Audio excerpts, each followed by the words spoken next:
Good morning. It is about 8:25 in the morning, and my plan for this morning was firstly to go for a bit of a walk to get some sunshine vitamin D.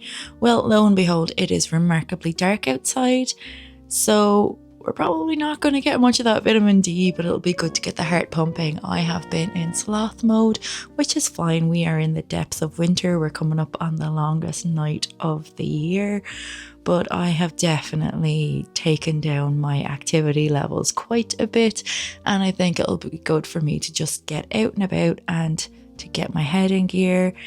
And when I come home, I'll have a little bit of a chat to you about what books I've been reading. Pals, it's 2 weeks to Christmas, and frankly, I couldn't be bothered.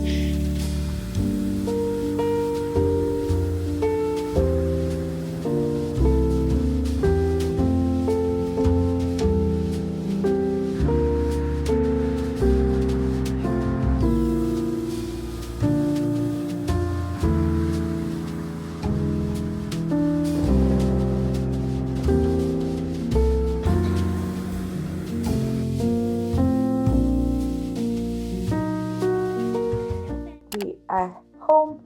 It was quite a lovely walk, and I went and I got some groceries after. I got like some chocolate drops because I'm like trying to level up my hot chocolate because I can't get vegan hot chocolate anywhere nearby as far as I'm aware, and all I had was like cocoa powder, so I've gotten some little chocolate drops. So I'm going to try like melt the chocolate into the milk with some vanilla and maple syrup, so that's exciting. I was trying to get this gingerbread cookie mix that is supposed to be in the supermarket that is accidentally vegan, but it wasn't there, so tough totties to me. I came back and my neighbour was at the front door panicking. She's like, "Can you ring my phone? I can't find it anywhere." And so I rang and it rang and rang. She was like, "I can hear it, I just don't know where it is." She got it eventually. It was in her wardrobe, and I just thought it was the funniest thing ever, like so relatable. One of my other neighbours came to visit. "Come here, come on." And I don't have a cat, but we have like a little honorary neighbor cat. This is Ben, and Ben loves treats, and he is the sweetest, nicest cat. You just look at him and he starts purring. But there he is now, he's up on my lap, making biscuits, working hard.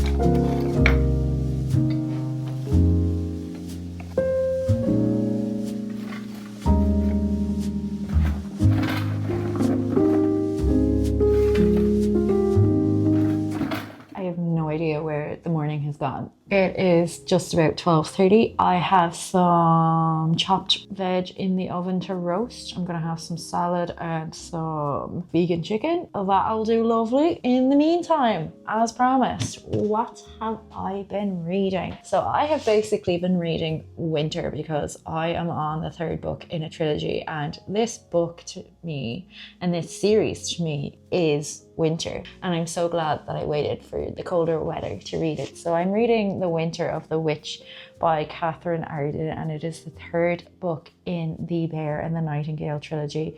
This series overall is so whimsical, so magical, so fairy tale-esque. I love it. I picked the first book off a shelf in a bookshop just randomly, just said, sounds good, gonna give it a go. Hadn't done that in a long time. This book follows a girl, or this series, follows a girl named Vasya, and she lives with her family. So it starts out, she's quite young, and she lives with her family in a really small rural town in Russia. The whole premise of the book is based on the fact that our protagonist Vasya, she can see little demons and little guys like lurking around, and this priest moves into the village, and he is very, very religious, very Catholic, really rejects this idea of these little spirits and these little demons, and people look at Vasya very strangely because she just seems a bit odd, like a bit like a witch. And anyway, the story progresses, and here we are in book 3, and we're still following our protagonist. And so we jump in immediately after the events of the second book. And so Vasya is dealing with the consequences of her actions and what has happened and what has been done to her. I really enjoy her character arc in this, because she starts out as kind of a young, unsure girl and grows up into this quite headstrong, quite determined young woman. And she is dealing obviously with the effects of the church, and she is dealing with misogyny, and this is quite historical as well. So it's very much in a time where women are just married off to have babies, and Vasya really rejects all of this, and I just really enjoy her as a character. I am 165 pages in now, so I'm about at the halfway mark. So this third book, as I've mentioned, does follow the sequences of the second book, but this book feels much more magical and abstract. It's not set as much in the world as we know it, and for me it doesn't feel quite as strong as the other books. I feel like I don't have quite a good foundation here for the story. That said, I'm really enjoying it. It feels so dark, so cold, so wintry. I'm hoping to probably finish this in the next couple days, to be honest. I'm flying through it when I do pick it up.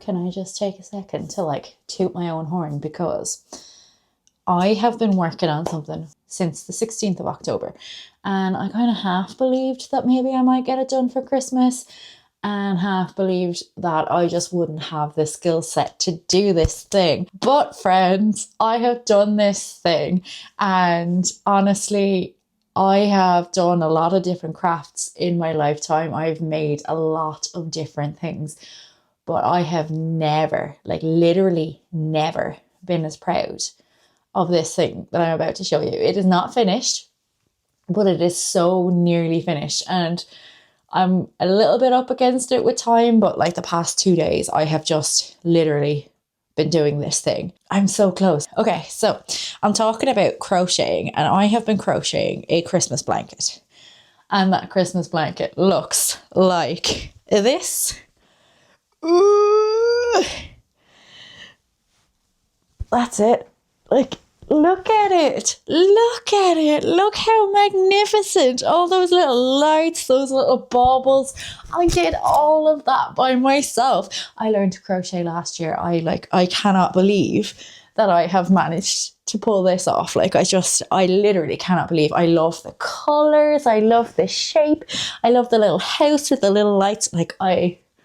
I cannot tell you how proud I am of this thing. Happy that this video has found you. Today we're taking some time and space to tend to the nervous system. Nice couples on my morning. Like to join me there. Otherwise, just come to the ground, take your time getting there.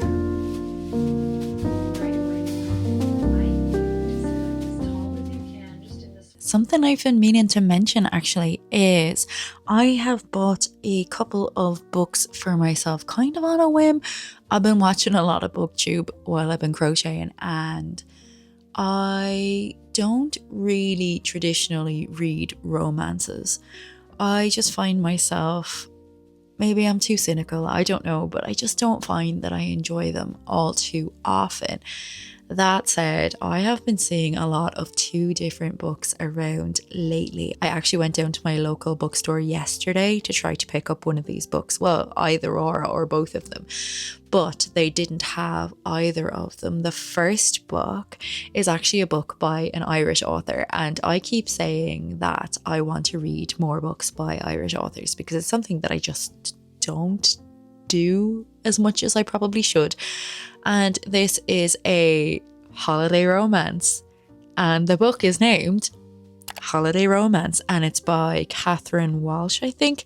And I think it's about like two people who live in America but are Irish, and every year they get the same flight home to Ireland for Christmas. And I believe that it develops into a bit of a romance. And I've heard like really good things about it from people who don't necessarily always recommend romance books. So that was the book that I thought that I would probably find in my local bookshop, but they actually only had the sequel there, and I didn't want to buy that without having read the first book first. So I went and I looked for Holiday Romance on the Kindle store, and I managed to get it for 99p. So that is a bargain. And then another book that I bought, the other romance, is a book that I've been seeing so much as well, and it is The Most Wonderful Crime of the Year, and it is by Ali Carter. And this book, I was sold on this because basically when I heard that it's like a Knives Out romance, I was like, yeah, absolutely.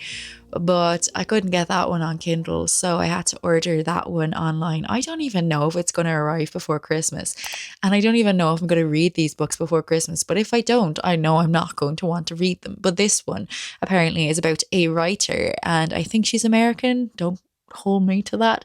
And she gets invited to England to like her number one fan invites her over, and I'm not really sure what the circumstances are, but off she goes. And I believe it turns into like this sort of locked room mystery, possibly a murder mystery in a like English manor house.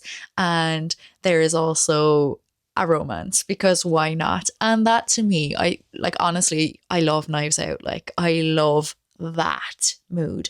I love kind of old houses. I love a bit of mystery. I like when it's a little bit quirky, a little bit creepy. So I'm really looking forward to that. And then to get free postage on that book, I was like, sure, look, I'll buy an old nonfiction. And I did. And this book that I bought with it is called Monsters. And I have wanted to read this book for quite some time because it's about a subject that I grapple with a lot. And it is about artists and essentially how do we separate the art from the artist when we don't agree with maybe the artist's politics or the things that they have done or their belief systems? How do we enjoy art, or can we still enjoy art?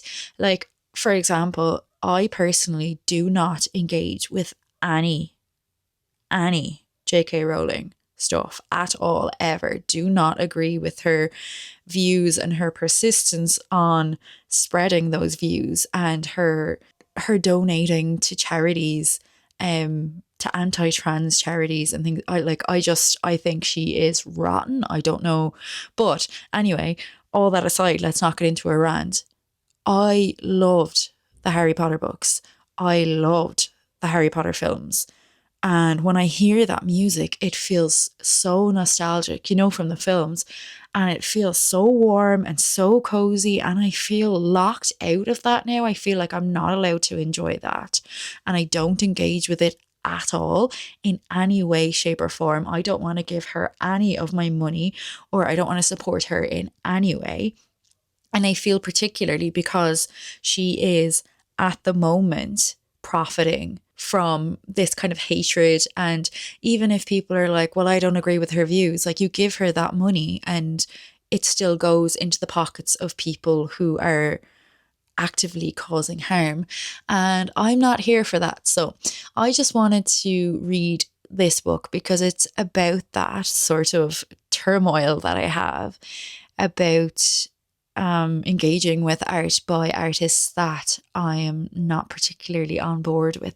And I don't know, like, I'm not looking for an excuse. I don't want someone to be like, hey, it's okay, because I don't want to support people who are currently actively profiting and donating money and giving money and like just causing harm. Like, I'm very much a live and let live person until somebody is not allowing somebody to live and let live. And that really upsets me. And rightfully so. I think I have a very strong sense of moral justice, I suppose. And look, everybody isn't like me, and I just want to read a bit of discourse on that. I think I might pick up holiday romance after I finish The Winter of the Witch, because The Winter of the Witch is probably going to be finished pretty soon, and I'll still have a bit of time before Christmas. So that's that. That's me and my consumerism and my buying gifts for myself when I'm supposed to be buying gifts for other people.